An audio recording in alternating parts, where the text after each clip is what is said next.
সুপ্রিয় দর্শক, স্বাগতম জানাচ্ছি সর্বশেষ আপডেট বাংলা সংবাদে। শুরুতেই জানিয়ে দেব সংবাদ শিরোনাম, এরপর থাকছে বিস্তারিত। শুরুতেই জানিয়ে দেব সুখবর আওয়ামী লীগের সকল মামলা থেকে খালাস পাচ্ছেন নেত্রী হাসিনা ও আব্দুল কাদের। বিস্তারিত থাকছে প্রতিবেদনে। এদিকে তৈরি হন, এবার ফিরতে হবে দেশে, নামতে হবে মাঠে, নেতাদের নির্দেশ হাসিনার। বিস্তারিত থাকছে প্রতিবেদনে। আরও জানিয়ে দেব দেশজুড়ে তীব্র জ্বালানি সংকট, জনদুর্ভোগ চরমে, চোখে কাঠের চশমা পড়ে আছে ৩০% অবৈধ সরকার। বিস্তারিত থাকছে প্রতিবেদনে। এদিকে হামলার ঘটনা নিয়ে তারেককে হুঁশিয়ারি, ইউনূসের বিরুদ্ধে গণহারে মামলা করার নির্দেশ হাসিনার। বিস্তারিত থাকছে প্রতিবেদনে। আরও জানিয়ে দেব শিশুদের টিকার অর্থ আত্মসাতের অভিযোগে দুদকে ড ইউনূসের বিরুদ্ধে আবেদন। বিস্তারিত থাকছে প্রতিবেদনে। এদিকে হাসিনা ভারত সম্পর্ক আর হবে না, গড়ে উঠেছে নতুন বন্ধুত্ব, উচ্ছ্বাস তারেকের উপদেষ্টার। বিস্তারিত থাকছে প্রতিবেদনে। আরও জানিয়ে দেব বাংলাদেশে হিন্দু নির্যাতন নিয়ে তারেকের অস্বস্তি বাড়াল সংখ্যালঘু সংগঠনের রিপোর্ট। বিস্তারিত থাকছে প্রতিবেদনে। আরও জানিয়ে দেব বিএনপি জনগণের ওপর পুরনো একদলীয় শাসন চাপিয়ে দিতে চাচ্ছে শফিকুর রহমান। বিস্তারিত থাকছে প্রতিবেদনে। এদিকে সিকেডি হাসপাতালে চাঁদবাজি, যুবদল নেতা মঈনের 4 সহযোগীকে রিমান্ডে চায় পুলিশ। বিস্তারিত থাকছে প্রতিবেদনে। এবং সর্বশেষ জানিয়ে দেব পুলিশ হত্যা মামলায় আসামি পলাশের মৃত্যুদণ্ড। বিস্তারিত থাকছে প্রতিবেদনে। সুপ্রিয় দর্শক, এতক্ষণ শুনছিলেন সংবাদ শিরোনাম, এবারে শুনবেন বিস্তারিত। তার আগে ভিডিওটি ভালো লাগলে এবং সর্বশেষ আপডেট নিউজ পেতে চ্যানেলটি সাবস্ক্রাইব করুন। ধন্যবাদ। ডক্টর ইউনূস যে ক্ষমতায় আসীন হয়েছিলেন বদল নয়, বদলার রাজনীতি করতে, সেটা প্রথম দিকে বোঝা না গেলেও সময় যত গড়িয়েছে তার সেই নির্লজ্জ দৃষ্টিভঙ্গি এবং মুখোশ খুলে পড়েছে। হাসিনা সহ আওয়ামী লীগের বেশ কয়েকজন নেতার বিরুদ্ধে মিথ্যে মামলা দায়ের করেছিল পূর্বতন তদারকি সরকার। কেরানীগঞ্জে বৈষম্যবিরোধী ছাত্র আন্দোলনে শিশু জিহাদ নিহত হয়েছে এমন অভিযোগে হাসিনা ও তার দলের ১২৪ জন নেতাকর্মীর বিরুদ্ধে মামলা করেন শিশুটির বাবা জহিরুল ইসলাম রাজু। সেই মামলায় হাসিনা সহ ১২৪ জন নেতাকে অব্যাহতি দিয়েছে আদালত। এর মধ্যে রয়েছেন আওয়ামী লীগের সাধারণ সম্পাদক ওবায়দুল কাদের, সাবেক স্বরাষ্ট্রমন্ত্রী আসাদুজ্জামান খান কামাল, শেখ হাসিনার চাচাতো ভাই শেখ হেলাল, সাবেক মেয়র শেখ ফজলে নূর তাপস ও সাবেক আইজিপি আবদুল্লাহ আল মামুন।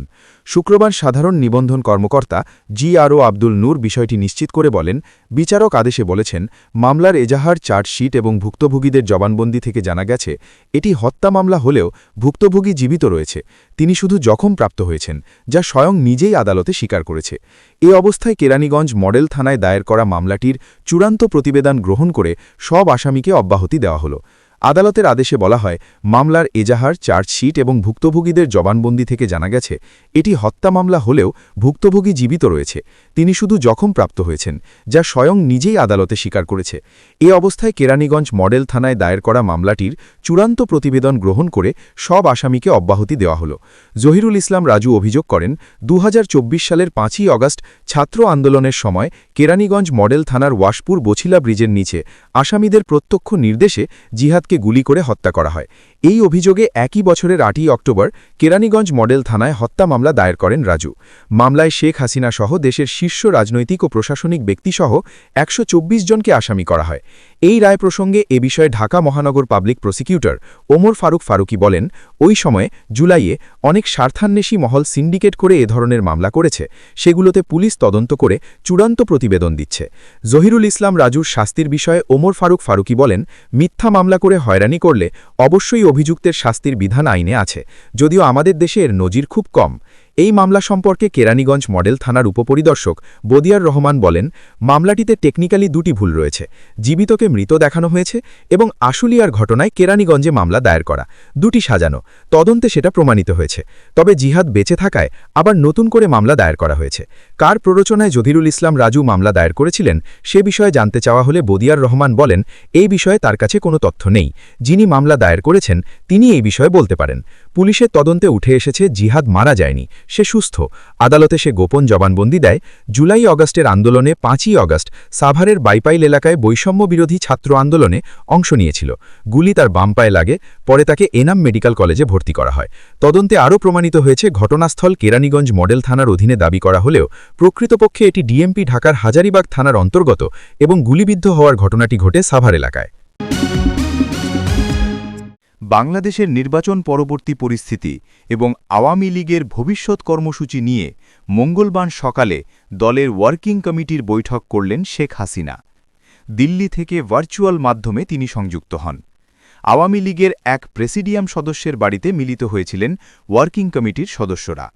সেই বৈঠকে শেখ হাসিনা এই প্রথম নেতাদের বলেছেন, মানসিক এবং অন্যান্য প্রস্তুতি নিন, এবার সবাইকে দেশে ফিরতে হবে, নামতে হবে দেশের ময়দানে। হাসিনার সভাপতিত্বে অনুষ্ঠিত এই সভায় ওয়ার্কিং কমিটির সকল সদস্য ভাষণ দেন। বেশ কয়েকজন গুরুত্বপূর্ণ নেতা সভায় উপস্থিত ছিলেন, যারা ওয়ার্কিং কমিটির সদস্য না হলেও ভাষণ দিয়েছেন। বৈঠকে নেতারা দেশের পরিস্থিতি নেত্রীর সামনে তুলে ধরেন। যে নেতা যে এলাকার দায়িত্বে আছেন তিনি সেখানকার পরিস্থিতি নেত্রীকে জানান। নেতারা বলেন, যে নির্বাচন অনুষ্ঠিত হয়েছে তা একটি প্রহসন মাত্র। এই সময় হাসিনা দেশি বিদেশি পর্যবেক্ষকদের ভূমিকা নিয়ে কটাক্ষ করেন। তিনি বলেন, বেশ কয়েকজন পর্যবেক্ষক বাংলাদেশে দাঁড়িয়ে বলে এসছেন খুব ভালো নির্বাচন হয়েছে। তারাই আবার নিজের দেশে ফিরে রিপোর্ট দিয়েছেন 12ই ফেব্রুয়ারি বাংলাদেশে নির্বাচনের নামে এক সাজানো নাটক মঞ্চস্থ হয়েছে। হাসিনা বলেন, এমন দুমুখ লোকেদের ভরসায় আমাদের বসে থাকলেও চলবে না। আমরা কেন এই নির্বাচনকে প্রহসন বলছি তার উপযুক্ত ব্যাখ্যা মানুষের কাছে হাজির করতে হবে। নেতাদের তিনি বলেন, নির্বাচনী ফলাফলের চুলচেরা বিশ্লেষণ করুন। আওয়ামী লীগ নেত্রীর দাবি, তিনি ভোট বয়কটের যে আহ্বান জানিয়েছিলেন বাংলাদেশের মানুষ তাতে তুমুল সাড়া দিয়েছেন। প্রসঙ্গত, আওয়ামী লীগ নির্বাচনের দিন থেকেই ভোটের হার নিয়ে প্রশ্ন তুলে আসছে। তারা বলেছে, কোনোভাবেই 60% ভোটের হিসাব মেলানো কঠিন। হাসিনার আমলে 2018 সালের নির্বাচনে দিনের ভোট রাতে হয়েছিল বলে অভিযোগ আছে।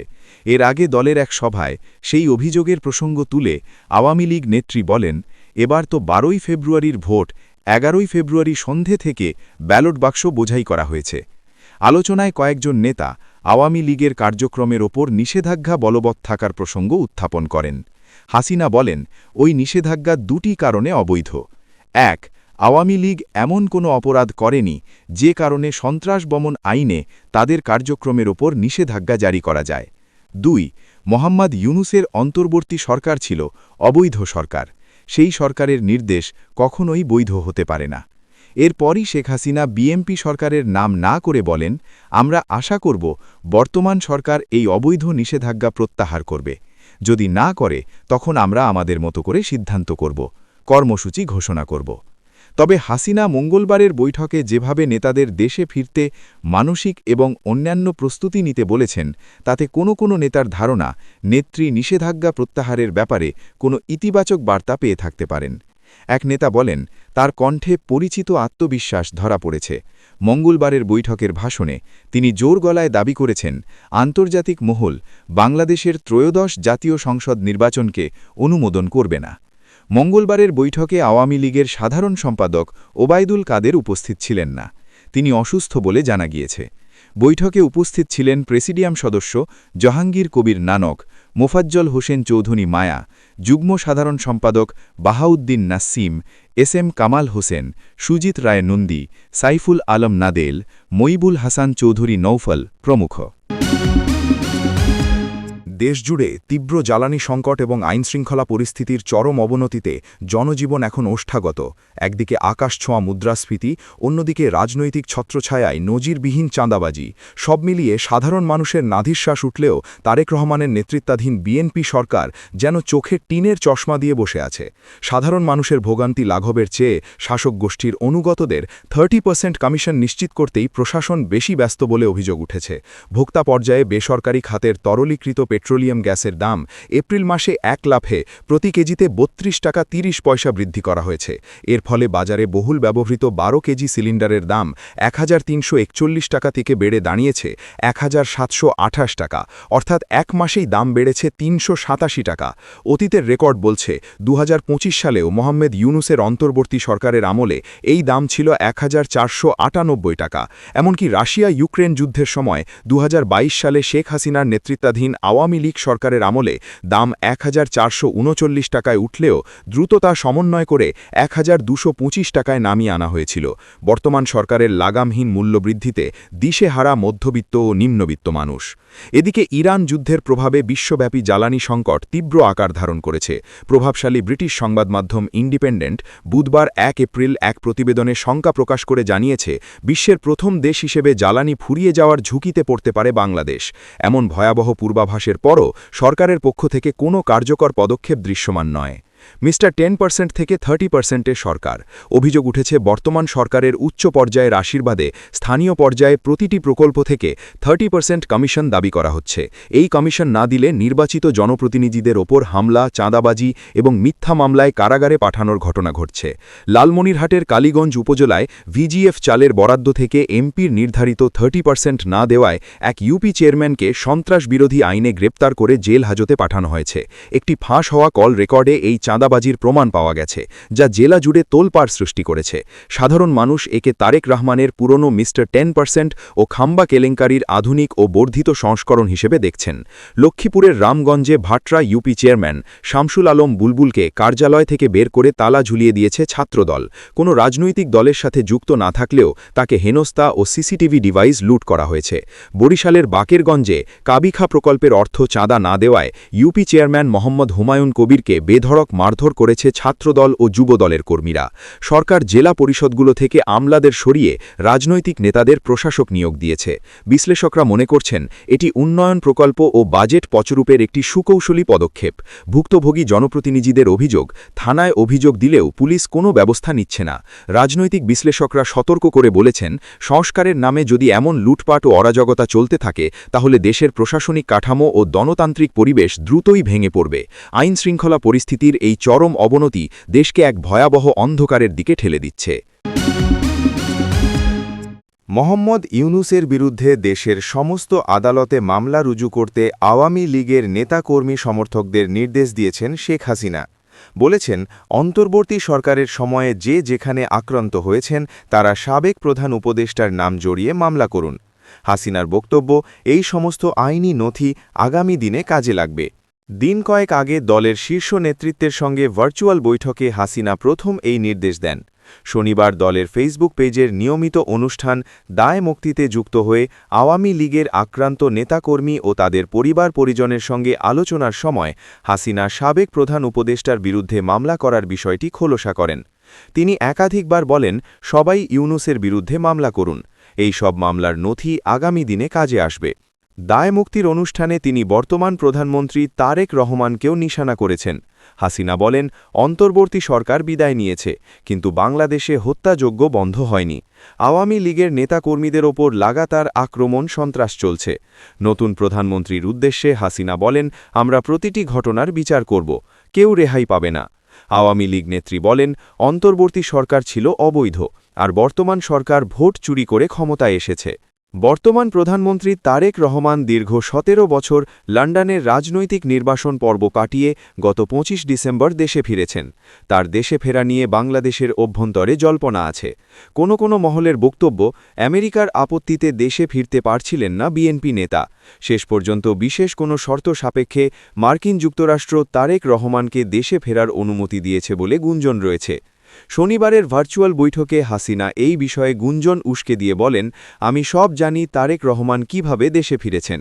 শনিবার রাতে অনুষ্ঠিত দায় মুক্তির অনুষ্ঠানে আওয়ামী লীগের যে নেতাকর্মীদের আত্মীয় পরিজন ভার্চুয়াল মাধ্যমে শেখ হাসিনার সঙ্গে কথা বলেন, তাদের ওপর হামলার ঘটনা ঘটেছে গত 12 ফেব্রুয়ারি জাতীয় সংসদ নির্বাচনের পর থেকে। ওই নির্বাচনে বিপুল ভোটে জয়ী হয়ে বাংলাদেশের সরকার গড়েছে বিএনপি। দীর্ঘ 2 দশক পর বিএনপি ক্ষমতায় ফিরতে কার্যক্রম নিষিদ্ধ আওয়ামী লীগ নতুন করে মাঠে নামা শুরু করেছে। দলটির শতাধিক বন্ধ পার্টি অফিস ইতিমধ্যে খুলেছে, কয়েকটি আবার বিএনপির আপত্তিতে ফের বন্ধ হয়ে গেছে। তবে আওয়ামী লীগের ওপর ইউনূস সরকারের জারি করা নিষেধাজ্ঞার ব্যাপারে বিএনপি সরকার এখনও উচ্চবাচ্য করেনি। শনিবারের অনুষ্ঠানে বেশ কয়েকজন সাবেক প্রধানমন্ত্রীকে বলেন, আওয়ামী লীগের নেতাকর্মী সমর্থকদের ওপর তুমুল নিপীড়ন নির্যাতন চলছে জেলখানায়।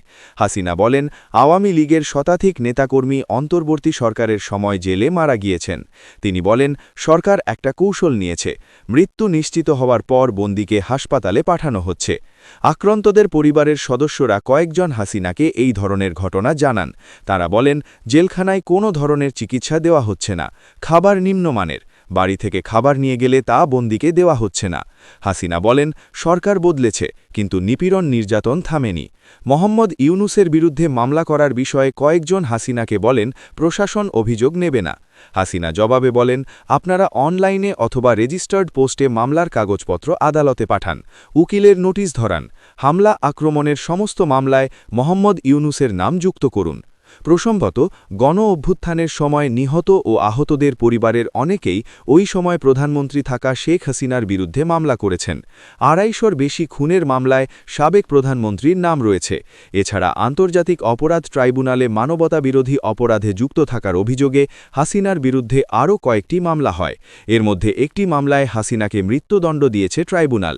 সেই মামলায় ট্রাইব্যুনাল একটি ধারায় হাসিনাকে অভিযুক্ত করে বলেছে, তিনি প্রধানমন্ত্রী হিসেবে দেশে শান্তি রক্ষার চেষ্টা করেননি। মনে করা হচ্ছে, সেই একই যুক্তি হাজির করে এবার মোহাম্মদ ইউনূসের বিরুদ্ধে গণহারে মামলা করতে বললেন হাসিনা। হাম ও অন্যান্য রোগের শিশুদের টিকা ও সিরিঞ্জ ক্রয়, অর্থ আত্মসাৎ, অনিয়ম ও দুর্নীতির বিষয়ে তদন্তপূর্বক সাবেক প্রধান উপদেষ্টা ড ইউনূস ও সাবেক স্বাস্থ্য উপদেষ্টা ড নূরজাহান বেগম সহ সংশ্লিষ্টদের বিরুদ্ধে ব্যবস্থা নিতে দুর্নীতি দমন কমিশনে দুদক আবেদন করা হয়েছে। সোমবার ১৩ এপ্রিল সুপ্রিম কোর্টের আইনজীবী বিপ্লব কুমার দাস ও ব্যারিস্টার সানাউল্লাহ নূরে সাগর দুদক চেয়ারম্যান বরাবর এ আবেদন দাখিল করেন। আবেদনে বলা হয়েছে, সম্প্রতি সারা দেশে হামের প্রাদুর্ভাবে প্রায় শতাধিক শিশুর মৃত্যুর বিষয়টি রাষ্ট্রের একজন সচেতন নাগরিক ও বাংলাদেশ সুপ্রিম কোর্টের আইনজীবী হিসেবে আমাকে মারাত্মক ব্যথিত, উদ্বিগ্ন এবং চিন্তিত করেছে। সরকারিভাবে শিশুদের হাম সহ অন্যান্য জনগুরুত্বপূর্ণ বিভিন্ন রোগের টিকার সংকট এবং এর ফলে সৃষ্ট হাম রোগের প্রকোপ বেড়ে যাওয়া ও শিশুর মৃত্যুর সংবাদ বিভিন্ন গণমাধ্যমে প্রকাশ হয়েছে, যা সত্যিই উদ্বেগজনক। হামে আক্রান্ত হয়ে একের পর এক শিশু মৃত্যুর ঘটনায় সাবেক প্রধান উপদেষ্টা ড মোহাম্মদ ইউনূস এবং স্বাস্থ্য উপদেষ্টা ড নূরজাহান বেগমের দায় রয়েছে বলে রাষ্ট্রের সাধারণ নাগরিক এবং স্বাস্থ্য বিশেষজ্ঞরা বিভিন্ন সামাজিক যোগাযোগ মাধ্যম ও ইলেকট্রনিক মিডিয়ায় মতামত ব্যক্ত করেছেন। এছাড়াও বর্তমান সরকার স্বাস্থ্য মন্ত্রণালয় হামের টিকা এবং সিরিঞ্জের অভাবকে পূর্ববর্তী সরকারের সৃষ্ট সমস্যা বলে মন্তব্য করছে। বিগত অন্তর্বর্তী সরকার টিকা ক্রয়ের পদ্ধতিতে কোনো পূর্ব প্রস্তুতি ছাড়াই পরিবর্তন আনে। স্বাস্থ্য খাতে যথেষ্ট প্রায় ৪২,০০০ কোটি টাকা থাকা সত্ত্বেও তারা সময়মতো হামসহ অন্যান্য রোগের টিকা ক্রয় এবং শিশুদের টিকা প্রদান করতে ব্যর্থ হয়। ফলে বর্তমানে হামের প্রকোপ বেড়ে গেছে, যা একটি মহামারী আকার ধারণ করছে। বিভিন্ন তথ্যসূত্রে জানা যায় যে ইতোমধ্যে শতাধিক শিশু হামে আক্রান্ত হয়ে মারা গেছে এবং হাজার হাজার শিশু অপ্রতুল প্রতিরোধ ব্যবস্থার কারণে দেশের বিভিন্ন হাসপাতালে মৃত্যুর সঙ্গে পাঞ্জা লড়ছে। হাম একটি সংক্রামক ব্যাধি যা দ্রুত সারা দেশে ছড়িয়ে পড়ছে। আবেদনে আরও বলা হয়, অন্তর্বর্তী সরকার টিকা ক্রয়ে নতুন পদ্ধতি গ্রহণ এবং সময়মতো প্রয়োজনীয় সংখ্যক টিকা ও সিরিঞ্জ ক্রয় না করার বিষয়টি সম্পর্কে কোনো তথ্য প্রকাশ না করা এবং স্বাস্থ্য খাতে যথেষ্ট বাজেট থাকা সত্ত্বেও অর্থের সঠিক ব্যবহার না করা দুর্নীতি ও অনিয়মের ইঙ্গিত প্রদান করে। বিভিন্ন সংবাদপত্র এবং ইলেকট্রনিক মিডিয়াতে ইতোমধ্যে স্বাস্থ্য খাতে টিকা ও সিরিঞ্জ ক্রয়ে সরাসরি অনিয়মের তথ্য প্রকাশিত হয়েছে। স্বাস্থ্য খাতে সাবেক অন্তর্বর্তী সরকারের মারাত্মক দুর্নীতি এবং অর্থ আত্মসাতের সম্ভাবনা রয়েছে। দেশের স্বাস্থ্য ও অর্থখাত রক্ষা এবং শিশুদের জীবন রক্ষায় জনস্বার্থে এ জালিয়াতি ও দুর্নীতির বিষয়টি দুর্নীতি দমন কমিশন কর্তৃক তদন্ত করা আবশ্যক। হাম ও অন্যান্য রোগের টিকা ক্রয় এবং প্রদানে অন্তর্বর্তীকালীন সরকারের প্রধান উপদেষ্টা ও স্বাস্থ্য উপদেষ্টা সহ অন্যান্য সংশ্লিষ্ট ব্যক্তিবর্গের কোনো প্রকার অনিয়ম ও দুর্নীতি রয়েছে কিনা তা খতিয়ে দেখতে এবং তদন্ত সাপেক্ষে প্রয়োজনীয় ব্যবস্থা গ্রহণ করতে আবেদনে অনুরোধ জানানো হয়েছে। শেখ হাসিনার সঙ্গে ভারতের আর সম্পর্ক হবে না। ভারতের সঙ্গে বাংলাদেশের নতুন সম্পর্ক গড়ে উঠছে। এই মন্তব্য করেছেন বাংলাদেশের প্রধানমন্ত্রী তারেক রহমানের বিদেশ বিষয়ক উপদেষ্টা হুমায়ুন কবির। তার কথায় শেখ হাসিনার রাজনৈতিক মৃত্যু হয়েছে, তার কোনো অস্তিত্ব বাংলাদেশে নেই। অস্তিত্বহীন তার দল আওয়ামী লীগও। মঙ্গলবার বাংলাদেশের বিদেশমন্ত্রী খলিলুর রহমান 3 দিনের সফরে ভারতে আসছেন। মঙ্গলবার সন্ধ্যায় তার বিমান দিল্লি পৌঁছাবে। ওই সফরে তার সঙ্গী হয়ে আসছেন প্রধানমন্ত্রীর বিদেশ বিষয়ক উপদেষ্টা হুমায়ুনও। দিল্লি রওনা হওয়ার কয়েক ঘণ্টা আগে ঢাকায় সাংবাদিকদের কাছে হুমায়ুনের প্রতিক্রিয়া রীতিমতো আলোচনার জন্ম দিয়েছে। সোমবার বাংলাদেশ সচিবালয়ে প্রধানমন্ত্রী তারেক রহমানের সঙ্গে দেখা করেন ঢাকায় কর্তব্যরত ভারতের হাই কমিশনার প্রণয় ভার্মা। ওই বৈঠকেও উপস্থিত ছিলেন হুমায়ুন। বৈঠক শেষে তিনি সাংবাদিকদের প্রশ্নের জবাবে হাসিনা এবং আওয়ামী লীগ প্রসঙ্গে বলেন, বাংলাদেশের রাজনীতিতে হাসিনা এবং তার দল অস্তিত্বহীন। নতুন সরকারের সঙ্গে ভারতের উদীয়মান সম্পর্ক নিয়ে তারেক রহমানের বিদেশ বিষয়ক উপদেষ্টা রীতিমতো উচ্ছ্বাস প্রকাশ করে বলেন, একটা নতুন সম্ভাবনা তৈরি হয়েছে। অতীতের ভুল যাতে আর না হয় এ ব্যাপারে আমরা দুপক্ষই সতর্ক। প্রসঙ্গত, শেখ হাসিনা প্রধানমন্ত্রী থাকাকালে ভারত শুধুমাত্র আওয়ামী লীগের সঙ্গে সম্পর্ক রক্ষা করে গেছে বলে অভিযোগ করে আসছিল বিএনপি সহ বাংলাদেশের একাধিক দল। গত ফেব্রুয়ারিতে জাতীয় সংসদ নির্বাচনের আগে থেকেই বিএনপি বলতে শুরু করে বিদেশ নীতিতে তারা দুদেশের জনগণের মধ্যে সম্পর্ক বেশি গুরুত্ব দেবে। দুদেশের সম্পর্ক হবে সমমর্যাদার। হুমায়ুন কবির বলেন, ভারতও দুদেশের নাগরিকদের মধ্যে সেতু বন্ধনে আগ্রহী। বাংলাদেশের সম্প্রতি অনুষ্ঠিত জাতীয় সংসদ নির্বাচনের আগে পরে গত 3 মাসে সারা দেশে আগের মতো সাম্প্রদায়িক সহিংসতা অব্যাহত বলে অভিযোগ করেছে সে দেশের সংখ্যালঘুদের বৃহত্তম সংগঠনটি। এই সব ঘটনায় গভীর উদ্বেগ প্রকাশ করেছে বাংলাদেশ হিন্দু বৌদ্ধ খ্রিস্টান ঐক্য পরিষদ। প্রধানমন্ত্রী পদে তারেক রহমান দায়িত্ব নেওয়ার পর থেকেই সংখ্যালঘুদের নিরাপত্তা নিশ্চিত করার কথা বলে আসছেন। দিন 10 আগে তিনি সংখ্যালঘুদের বিভিন্ন সংগঠনের নেতৃবৃন্দের সঙ্গে বৈঠক করেন। জাতীয় সংসদ নির্বাচনে এবার সংখ্যালঘু, বিশেষ করে হিন্দু সম্প্রদায়ের মানুষ 2 হাত তুলে বিএনপিকে সমর্থন জানায়। বৈঠকে তারেক রহমান এজন্য হিন্দু সম্প্রদায়ের প্রতি কৃতজ্ঞতা প্রকাশ করে বলেন, এই সম্পর্ককে দীর্ঘমেয়াদী স্থায়ী রাখতে সরকার ও বিএনপি সচেষ্ট থাকবে। বিএনপির অন্য নেতারাও সংখ্যালঘু নেতাদের আশ্বাস দিয়েছেন। কিন্তু হিন্দু বৌদ্ধ খ্রিস্টান ঐক্য পরিষদ, যারা বাংলাদেশের সংখ্যালঘুদের সবচেয়ে বৃহৎ সংগঠন, তাদের বক্তব্য সরকারের ঘোষণার সঙ্গে বাস্তব পরিস্থিতি মিলছে না। হিন্দু সহ সংখ্যালঘুদের ওপর নিপীড়ন নির্যাতনের ঘটনা চলমান। ওই সংগঠনের তরফে এক নেতা জানিয়েছেন, অপরাধমূলক ঘটনাগুলির প্রায় 90-95 ভাগ হিন্দু সম্প্রদায়ের ওপর সংঘটিত হয়েছে। সংগঠনের প্রেস বিজ্ঞপ্তিতে বলা হয়, 2026-এর 1 জানুয়ারি থেকে 31 মার্চ এই 3 মাসের সংবাদ মাধ্যমে প্রকাশিত তথ্য অনুযায়ী সাম্প্রদায়িক সহিংসতার ঘটনা 133টি। এর মধ্যে হত্যার ঘটনা 25টি, ধর্ষণ ও নারী নির্যাতনের ঘটনা 4টি, মন্দিরে হামলা ও লুটপাটের ঘটনা 35টি এবং আদিবাসী সম্প্রদায়ের ওপর হামলা সহ অন্যান্য অপরাধ 69টি। 2026 সালের জানুয়ারি মাসে মোট 46টি সংখ্যালঘু ও আদিবাসী সম্প্রদায়ের ওপর হামলার ঘটনা ঘটেছে। এর মধ্যে হত্যা 11টি, ধর্ষণ 1টি, মন্দিরে হামলা 9টি, আদিবাসী সম্প্রদায়ের ওপর হামলা 1টি, হামলা, ডাকাতি, ভাঙচুর, হুমকি, বাড়িঘর ও ব্যবসা প্রতিষ্ঠানে লুটপাটের ঘটনা 15টি, ভূমি দখল 3টি, চাঁদাবাজি 1টি এবং অন্যান্য 5টি। 2026 সালের ফেব্রুয়ারি মাসে মোট 50টি সংখ্যালঘু ও আদিবাসী সম্প্রদায়ের ওপর হামলার ঘটনা ঘটেছে, যার মধ্যে হত্যা 8টি, ধর্ষণ 1টি, মন্দিরে হামলা 15টি, ধর্ম অবমাননার অভিযোগ 1টি, হামলা, ডাকাতি, ভাঙচুর, হুমকি, বাড়িঘর ও ব্যবসা প্রতিষ্ঠানে লুটপাটের ঘটনা 17টি, ভূমি দখল 6টি এবং অপহরণ 1টি ও অন্যান্য 1টি। 2026 সালের মার্চ মাসে মোট 37টি সংখ্যালঘু ও আদিবাসী সম্প্রদায়ের ওপর হামলার ঘটনা ঘটেছে, যার মধ্যে হত্যা 6টি, ধর্ষণ যৌন হয়রানি 2টি, মন্দিরে হামলা 11টি, ধর্ম অবমাননার অভিযোগে হামলা 1টি, আদিবাসী সম্প্রদায়ের ওপর হামলা 1টি, হামলা, ডাকাতি, ভাঙচুর, হুমকি, বাড়িঘর ও ব্যবসা প্রতিষ্ঠানে লুটপাটের ঘটনা 7টি, ভূমি দখল 4টি এবং অন্যান্য ঘটনা 5টি। বাংলাদেশ হিন্দু বৌদ্ধ খ্রিস্টান ঐক্য পরিষদ বলেছে, তারা আশা করেছিল বিএনপির নেতৃত্বাধীন সরকার গঠনের পর এ ধরনের হামলা তেমন ঘটবে না, কিন্তু এদত সত্ত্বেও এ ঘটনা অব্যাহত থাকায় সংখ্যালঘুরা উদ্বিগ্ন ও শঙ্কিত। পরিষদ উল্লেখিত এসব ঘটনার সঙ্গে জড়িতদের গ্রেফতার ও দৃষ্টান্তমূলক শাস্তিদান, ক্ষতিগ্রস্তদের ক্ষতিপূরণ, আহতদের সুচিকিৎসার পাশাপাশি সংখ্যালঘু সুরক্ষা আইন প্রণয়ন, সংখ্যালঘু মন্ত্রণালয় ও জাতীয় সংখ্যালঘু কমিশন গঠন সহ 8 দফা দাবি পূরণের জন্য সরকারের প্রতি দাবি জানিয়েছে। হিন্দু বৌদ্ধ খ্রিস্টান ঐক্য পরিষদের এই অভিযোগগুলি সম্পর্কে বাংলাদেশ সরকারের পুলিশ প্রশাসনের কোনো প্রতিক্রিয়া পাওয়া যায়নি। প্রতিক্রিয়া পাওয়া গেলে এই প্রতিবেদনে সংযুক্ত করা হবে। জামায়াতে ইসলামীর আমির ও বিরোধী দল নেতা শফিকুর রহমান বলেছেন, বিএনপি জাতির সঙ্গে প্রতারণা, ধোঁকা ও গাদ্দারি করে তাদের যাত্রা শুরু করেছে।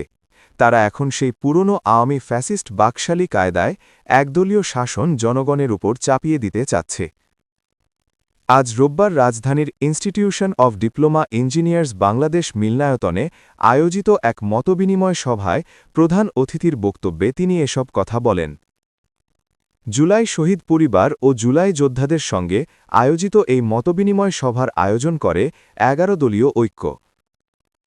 বিএনপির উদ্দেশ্যে শফিকুর রহমান প্রশ্ন তোলেন, বিএনপি দাবি করে ৭১ তাদের, ৯০ তাদের, ২৪ও তাদের, কিন্তু ৭১-এ তো বিএনপির জন্মই হয়নি। জিয়াউর রহমান সাহেব স্বাধীনতার ঘোষণা দিয়েছেন, যুদ্ধ করেছেন, আমরা তাকে সম্মান করি, কিন্তু একক ক্রেডিট একজনকে দিলে বাকি যোদ্ধাদের অবস্থান কোথায় থাকে? এটা যুদ্ধকে কুক্ষিগত করার অপপ্রয়াস। বিএনপি নিজেদের ৩১ দফা সংস্কারের কথা বললেও এখন তার বিপক্ষে অবস্থান নিয়েছে বলে মন্তব্য করেন জামায়াত আমির। তিনি বলেন, তারা স্থানীয় সরকারে অনির্বাচিত প্রতিনিধি না রাখার প্রতিশ্রুতি দিলেও এখন সব জায়গায় বাংলাদেশ ব্যাংক থেকে শুরু করে ক্রিকেট বোর্ড ও বিশ্ববিদ্যালয়ে নিজেদের লোক বসিয়ে শুরু করেছে। সংবিধান সংস্কারের কথা তাদের ৩১ দফার প্রথম দফা, কিন্তু এখন তারা তার বিপরীতে অবস্থান নিয়েছে। মিথ্যার সামনে আমরা মাথা নত করব না, মন্তব্য করে বিরোধী দল নেতা বলেন, প্রয়োজনে হাসতে হাসতে ফাঁসির তক্তার ওপর দাঁড়াব, তবুও অন্যায়ের সঙ্গে আপোষ করব না। যতদিন সংসদের ভেতরে লড়াই করতে পারব ততদিন থাকব, নইলে জনগণের কাছে ফিরে যাব। আমাদের আসল ঠিকানা রাজপথ, সংসদ আমাদের আসল ঠিকানা নয়। সভায় সভাপতির বক্তব্যে জাতীয় নাগরিক পার্টির আহ্বায়ক নাহিদ ইসলাম বলেন, বর্তমান সরকার জুলাই যোদ্ধাদের নাম ব্যবহার করে তার নানা কাজের বৈধতা দেওয়ার চেষ্টা করছে। কখনো তারা ৭১-এর নাম ব্যবহার করছে, কখনো তারা জুলাই যোদ্ধাদের নাম ব্যবহার করছে। তারা আসলে কোনোটাকেই ধারণ করে না। তারা সব আন্দোলনের সুবিধাভোগী ছিল, সব আন্দোলনের সুবিধা নিয়েছে, কিন্তু কোনো আন্দোলনের, কোনো গণ আন্দোলনের তারা প্রতিশ্রুতি কখনোই রক্ষা করেনি। অধ্যাদেশ বাতিল নিয়ে সরকারের সমালোচনা করেন নাহিদ। তিনি বলেন, আমাদের গণ আন্দোলনের প্রস্তুতি নিতে হবে। গণ আন্দোলনের বিকল্প ছাড়া এই সরকার কোনোভাবেই সংস্কারের প্রতিশ্রুতি বাস্তবায়ন করবে না। আমরা চেয়েছিলাম সংসদেই সকল ফয়সালা হবে। আমরা এখনও চাইব সংসদে সকল ফয়সালা হবে। সংসদকে যদি সরকার ব্যর্থ করে দেয়, সংসদকে যদি সরকার কুক্ষিগত করে দেয়, তাহলে রাজপথে আসার জন্য তারা সর্বাত্মকভাবে প্রস্তুতি নিচ্ছেন বলে জানান তিনি। পরিকল্পনা মোতাবেক আমাদের এবার রাজপথে নামতে হবে, মন্তব্য করে বিরোধী দল চিফ হুইপ বলেন, কারণ এবার রাজপথে আমরা ব্যর্থ হওয়ার জন্য না, অর্ধেক সফল হওয়ার জন্য না, সম্পূর্ণভাবে সফল হওয়ার জন্য প্রস্তুতি নিচ্ছি। সভায় আরও বক্তব্য দেন জামায়াতে ইসলামীর সেক্রেটারি জেনারেল মিয়া গোলাম পরোয়ার, সহকারী সেক্রেটারি জেনারেল হামিদুর রহমান আজাদ, এনসিপির মুখ্য সংগঠক সার্জিস আলম, জাগপার সহসভাপতি রাশেদ প্রধান প্রমুখ। আলোচিত কিডনি চিকিৎসক কামরুল ইসলামের কিডনি ডিজিজেস অ্যান্ড ইউরোলজি হাসপাতালে সিকেডিতে চাঁদাবাজির ঘটনায় করা মামলায় গ্রেপ্তার যুবদল নেতা মঈন উদ্দিন মঈনের ৪ সহযোগীর ৭ দিনের রিমান্ড চেয়ে আবেদন করেছে পুলিশ। আসামিরা হলেন মোহাম্মদ ফালান মিয়া ৪২ বছর, মোহাম্মদ রুবেল ৪২ বছর, মোহাম্মদ সুমন ৩৬ বছর এবং মোহাম্মদ লিটন মিয়া ৩৮ বছর। সোমবার ১৩ এপ্রিল মামলার তদন্ত কর্মকর্তা শেরেবাংলা নগর থানার উপপরিদর্শক মোহাম্মদ সাব্বির আহমেদ আসামিদের আদালতে হাজির করে মামলার সুষ্ঠু তদন্তের স্বার্থে আসামিদের ৭ দিনের রিমান্ড চেয়ে আবেদন করেন।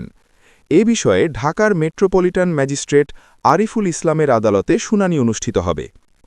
আবেদনে বলা হয়, আসামিদের বিরুদ্ধে এই মামলার ঘটনার সঙ্গে জড়িত থাকার বিষয়ে সাক্ষ্য প্রমাণ এবং তথ্য উপাত্ত পাওয়া গেছে। মামলার তদন্ত চলমান। আসামিরা পুলিশ হেফাজতে থাকাকালে ঘটনার বিষয়ে জিজ্ঞাসাবাদ করলে তারা প্রকৃত ঘটনার কথা স্বীকার না করে অসংলগ্ন কথাবার্তা বলে। মামলার ঘটনার মূল রহস্য উদ্ঘাটন, পলাতক আসামি ও অজ্ঞাতনামা আসামিদের পরিচয় এবং গ্রেপ্তার, পরিকল্পনাকারী ও উস্কানিদাতাদের পরিচয় নিশ্চিত করার জন্য তাদের 7 দিনের পুলিশ রিমান্ডে পাওয়া একান্ত প্রয়োজন। রাজধানীর শ্যামলীতে centre for kidney diseases and urology হাসপাতালে চাঁদা দাবির ঘটনায় গত 11 এপ্রিল যুবদল নেতা মঈন উদ্দিনকে প্রধান আসামি করে মামলা দায়ের করেন হাসপাতালটির operation theatre incharge Mohammad Abu Hanif. মামলার এজাহারে বাদী উল্লেখ করেন, মঈন ও তার সহযোগীরা দীর্ঘদিন ধরে 5 লাখ টাকা দাবি করে আসছে। দাবি করা চাঁদা দিতে অপারগতা প্রকাশ করলে আসামিরা তাকে বিভিন্ন ধরনের ভয়ভীতি ও হুমকি দেয়। এরই ধারাবাহিকতায় গত 10 এপ্রিল সকালে শেরেবাংলা নগর থানার শ্যামলী 3 নম্বর রোডে তার বাসার সামনে এসে দরজা খুলতে বলে। তার স্ত্রী দরজা খুলে দিলে মঈন তাকে বলে, চাঁদা বাবদ এক্ষুনি তাদের 5 লাখ টাকা দিতে হবে। টাকা না দিলে বাদী সহ তার স্ত্রীর বিভিন্ন ধরনের ক্ষতির হুমকি দেয়। চাঁদার টাকা দিতে অস্বীকৃতি জানালে তারা উচ্ছৃঙ্খল আচরণ করে। এজাহারে আরও বলা হয়, তিনি বাসার অন্য একটি রুমে অবস্থান করেন এবং পরিস্থিতির অবনতির আশঙ্কা করে হাসপাতালে অবস্থানরত তার ছোট ভাই মোহাম্মদ মনির তালুকদারকে বাসায় আসতে ফোন করেন। পরে তার ভাই বাসায় পৌঁছলে মঈন সহ অজ্ঞাত 7-8 জন ঘটনাটিকে ভিন্নভাবে উপস্থাপন করে আরও লোকজন জড়ো করতে থাকে। এক পর্যায়ে তারা প্রায় 50 থেকে 60 জন লোক সমবেত করে সিকেডি হাসপাতালের সামনে এসে বিশৃঙ্খল পরিস্থিতি সৃষ্টির চেষ্টা করে। তারা হাসপাতালের সামনে অবস্থান নিয়ে উচ্ছৃঙ্খল আচরণ করে, উচ্চস্বরে স্লোগান দেয়, গালাগালি করে এবং পরিবেশকে অস্থিতিশীল করার অপচেষ্টা চালায়। এমনকি তারা মেডিকেলের এমার্জেন্সি ডিপার্টমেন্টের সামনে বিশৃঙ্খলা সৃষ্টির চেষ্টা করে। এর ফলে হাসপাতালের স্বাভাবিক পরিবেশ ব্যাহত হওয়ার আশঙ্কা দেখা দেয়।